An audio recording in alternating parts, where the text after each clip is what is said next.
Hello there. My name is Ambre Crawford, and I am a freshman at the University of Delaware, majoring in marine science with a concentration in marine biology. My obscure but phenomenal moment in Black history is Ernest Everett Just, the first Black marine biologist. Our story begins August 14th, 1883, when Ernest Everett Just was born in Charleston, South Carolina.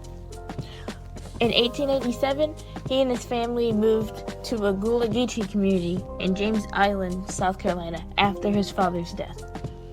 In 1896, he attended the Colored Normal Industrial, Agricultural, and Mechanical College of South Carolina, that would later be known as South Carolina University.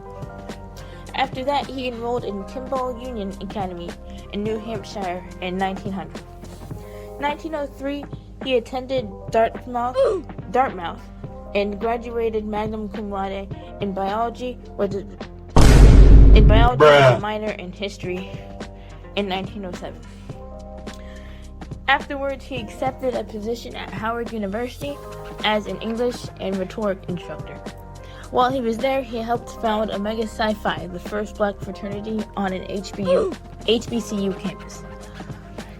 In 1909, he arrived at the Marine Biological Lab as a summer research assistant under Dr. Frank R. Lilly on embryology and egg fertilization. Their research mainly focused on sea urchin and marine worm egg cells and cell cleavage.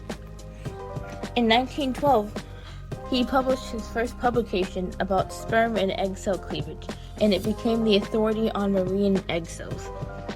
That same year, he got a promotion as a marine biological lab investigator and harvested his own specimens aboard the Cayadetta, the Marine Biological Lab's research vessel. In 1915, he was awarded the first NAACP Spingarn Medal for his achievements in the sciences as a Black man. Through some racial unrest, he graduated from the University of Chicago with a PhD in zoology and physiology. That same year, he also made a dissertation on the breeding habits of two marine worm species and the fertilization reaction of the sand dollar.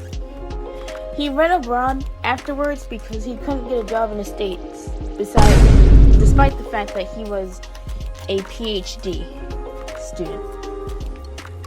His first destination was Italy, more specifically Naples, and he did some research there before returning to the States in 1929. That year, he became editor of the Physiological and Zoology Journal, and he also published 70 scientific articles.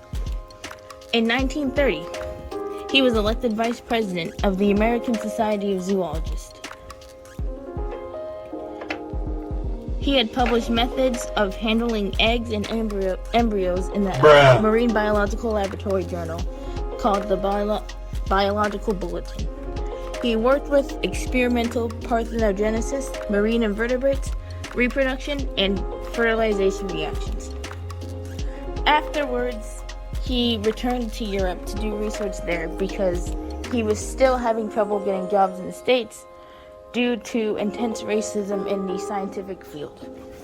He went to the Stazione Zoologica in Italy, the Kaiser Wilhelm Institute in Berlin, the Sorbonne in Paris, and the Station Biologique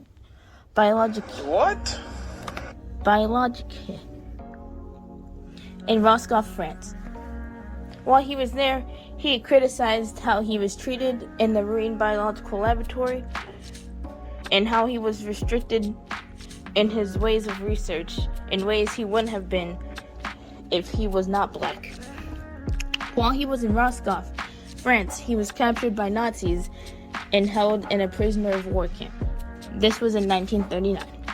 That same year, he had published his book called The Biology of the Cell Surface, which compiled all of his previous works into one large book.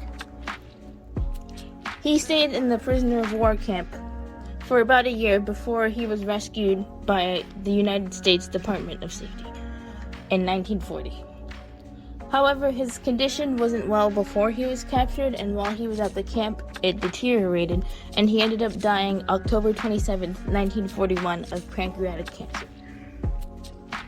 I tell the story of Ernest Everett just because it is important to recognize the achievements of Black scientists and their impact on a community that didn't necessarily appreciate their efforts at the time due to preconceived biases about the race.